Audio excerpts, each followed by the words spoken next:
Ever think about where, like, everyday words come from? I mean, we use them so often they just, become part of our language. But sometimes, like, those simple words have the most incredible stories behind them. Take the word titchy, for instance. Like something small or insignificant. Well, get ready for a fascinating trip back to Victorian England because titchy actually comes from one of the most sensational legal cases in history, the Titchborn case. And for this deep dive, we've got excerpts from The Rest is History, featuring Zadie Smith, Yep. the novelist, who really dove deep into this saga, even writing like a fictionalized account of it. So buckle up, because we're about to unpack a tale of a missing heir, a mysterious claimant, and a family curse that almost seemed to like foreshadow their tumultuous fate. It really is remarkable how this case from over a century ago still captures our imagination today. It wasn't just some boring legal battle. It became a national obsession, raising questions about identity, class, and the very nature of truth itself. Okay, so let's set the stage here. We're talking about the Titchborn family, one of the wealthiest and most prominent families in Victorian England. They had this huge estate in Hampshire, and were really rooted in the community. They even had this tradition called the Titchborn Dole. Yeah, the Titchborn Dole was this charitable act where the family would distribute bread to the poor every year. It's a tradition going back centuries. And it tied the family to this almost mythical story about a woman named Lady Mabella Titchborn. Ah, yes, Lady Mabella. So the story goes that on her deathbed, she crawled around 23 acres of land and declared that all the profits from that land should always be used to, help the less fortunate. But there's a twist to this story. Right? Oh, absolutely. Legend has it that Lady Mabella, as she was dying, uttered a chilling curse. That if the family ever failed to uphold the dole, they'd be doomed to have 7 sons, followed by 7 daughters, and then face utter ruin. It's Yeah. like something straight out of, a Gothic novel. It really is. And the strange thing is that the curse seemed to at least partially play out. Sir Henry Titchborn, who inherited the estate, had 7 daughters, but only 1 son who, sadly, died. That's right. And that's where our kind of main character enters the picture, Roger Titchborn, Sir Henry's nephew, who then becomes the sole heir. But Roger, shall we say, didn't quite live up to the family's expectations. Yeah, from what I've read, Roger was kind of a disappointment. He wasn't a great student, and he had a reputation for being, well, a bit rough around the edges. Yes, he wasn't exactly the polished aristocrat you might expect. And to add to the mystery, before setting off on a trip to South America, he left behind these sealed letters, which just fueled speculation about his state of mind. So Roger set sail in 1853, traveling around Buenos Aires, before deciding to head to Jamaica. And then, disaster strikes. His ship, the Bella, vanishes off the coast of Brazil, and everyone on board is presumed dead. Except Roger's mother, Henriette, refuses to accept her son's fate. She was a very religious woman and just clung fiercely to the hope that Roger was still out there somewhere. She even consulted, clairvoyants who assured her that he was still alive. This is where the story takes a truly remarkable turn. Driven by her belief, and fueled by these, pronouncements from the clairvoyants, Henriette starts placing ads in newspapers all over the world, offering a reward for Roger's return. You can almost feel the desperation in her actions. Yeah. This mother's love refusing to be extinguished by, the cold reality of the sea. And after more than a decade passes, a man claiming to be Roger emerges from the most unlikely of places, Australia. Enter Arthur Orton, a butcher from Wagga Wagga, who bears little resemblance to the slender, refined Roger. Yeah. This Arthur is considerably larger, less polished, and strangely can't speak a word of French, which was Roger's first language. Yeah, the discrepancies are pretty glaring. Orton fumbles basic family details and even has these mysteriously missing tattoos that Roger was known to have. Yet, despite all of this, Henriette embraces him as her long-lost son. This is where I think the power of belief and perhaps a mother's just desperate longing really come into play. Henriette's conviction was so strong that it actually started to sway public opinion. People wanted to believe in this heartwarming reunion, in this triumph of hope over despair. But let's not forget the real implications of this claim.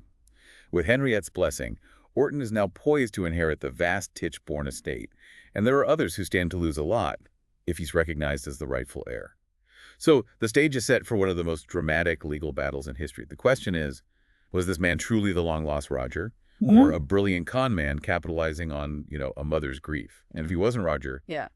Then who was he? And this is where the case really explodes. It becomes less about, finding the truth and more about public spectacle, class warfare, and the very nature of identity itself. So it's not just like a family drama anymore. Yeah. Not at all. It captured the public imagination like few trials ever have. You have this larger-than-life claimant, a heartbroken mother clinging to hope, and, a skeptical public just hungry for every juicy detail. Add in the media frenzy that the newspapers were whipping up at the time. Yeah. And you've got a recipe for a Victorian-era soap opera. Okay, so walk me through this. They didn't just hand over the Titchborn fortune to Arthur Orton. Right. Yeah. Based on, his word and the mother's belief. Oh. What happened next? Oh, of course not. The rest of the Titchborn family, especially Roger's uncle and other potential heirs, weren't going down without a fight. They launched a legal challenge demanding proof of Orton's identity. And this is where we get into the first of two trials that gripped the nation. I bet the courtroom was packed. Was it as dramatic as, we imagine these historical trials to be? Oh, absolutely. The first trial was a civil case to figure out if Orton had a legitimate claim to the estate. And this thing was a marathon lasting an incredible 103 days. Actually became the longest trial in English legal history at that time. 103 days. Wow, no wonder this case became such a sensation. People must have been glued to the newspapers, devouring every new little revelation. Exactly. And the details that came out during the trial were both shocking and, frankly, entertaining. Orton's lack of knowledge about Roger's life became more and more apparent as it went on. He couldn't speak French, messed up family stories, and just couldn't convince those who had known Roger personally. But what about Henriette? I mean, she was convinced he was her son. Did she testify on his behalf? She did. And her unwavering belief in Orton really added this powerful emotional layer to the whole proceedings. It really became a clash between, hard evidence and unyielding faith of a mother. So we've got this, courtroom drama unfolding, but there was another key figure you mentioned earlier, Andrew Bogle. Now, he was a formerly enslaved man from Jamaica who actually supported Orton's claim. What was his story? Andrew Bogle's testimony is, I think, one of the most fascinating and complex aspects of this whole case. He had worked for the Titchborn family in Jamaica, and he claimed to recognize Orton as Roger. His presence in the trial added another layer of complexity, really, bringing issues of race and colonialism into the already charged atmosphere. It's like this case became a focal point for all the, simmering social tensions of Victorian England, wasn't it? Precisely.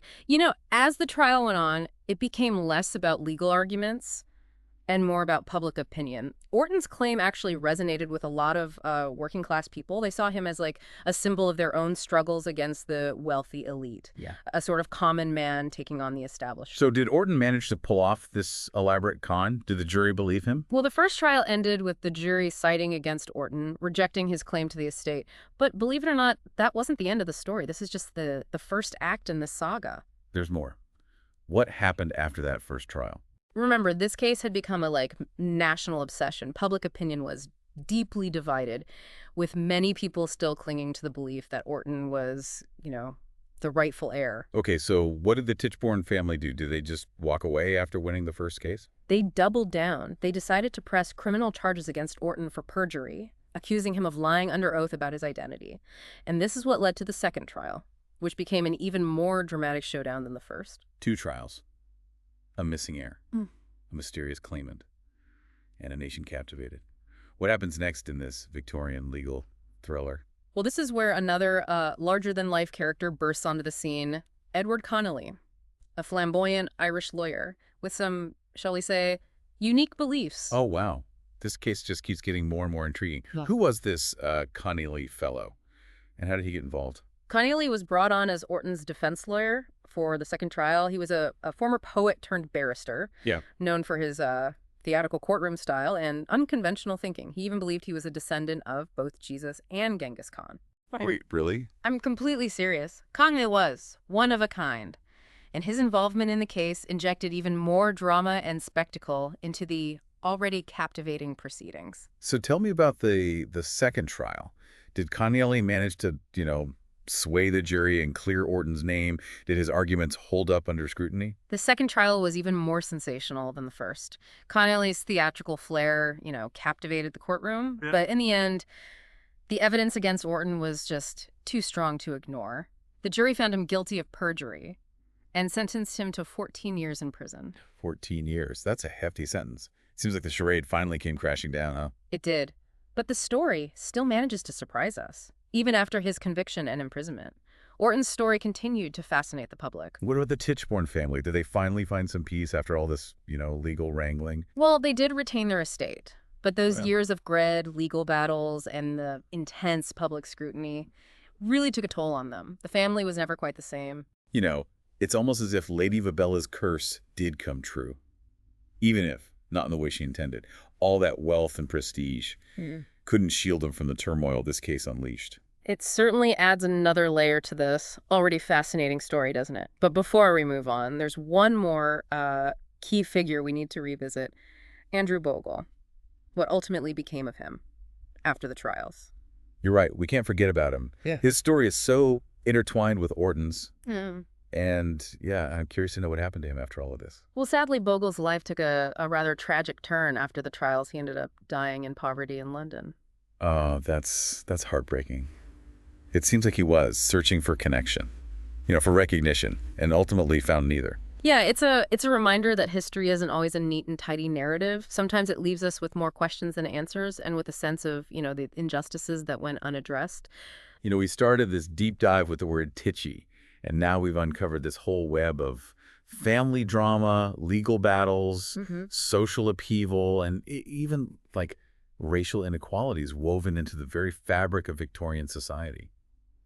It's amazing how one word can unlock such a complex and captivating story. And it's a story that continues to resonate with us today. The Titchborn case raises questions about truth identity and the power of belief that are just as relevant now as they were over a century ago. We've talked about the trial, the family, the claimant, and the witnesses. Right. But we still haven't, circled back to how this whole saga gave us the word titchy. Yeah. I'm still curious about that connection. Yeah, it's a rather surprising link, but it highlights how even the most bizarre events can have a lasting impact on language and culture. Okay, so lay it on me.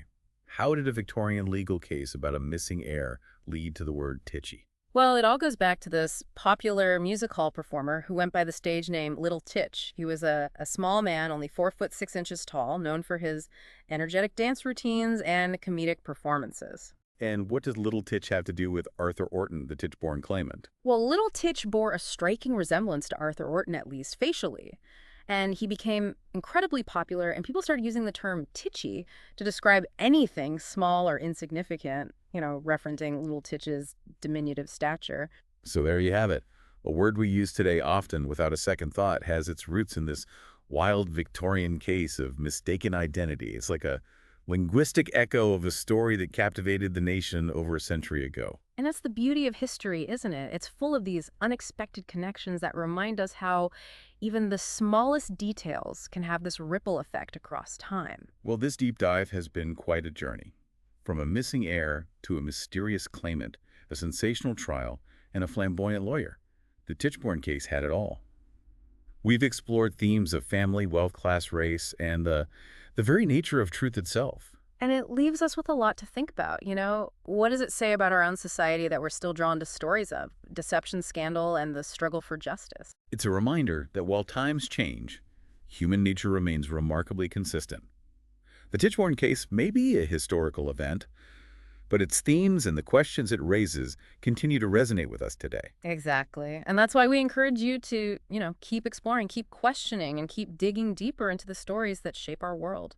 Well, on that note, I think it's time to wrap up this deep dive. It's been fascinating to unravel the threads of this Victorian mystery and see how they connect to our own time. Thank you for joining us on this journey into the past. Until next time, keep those minds curious and those conversations flowing.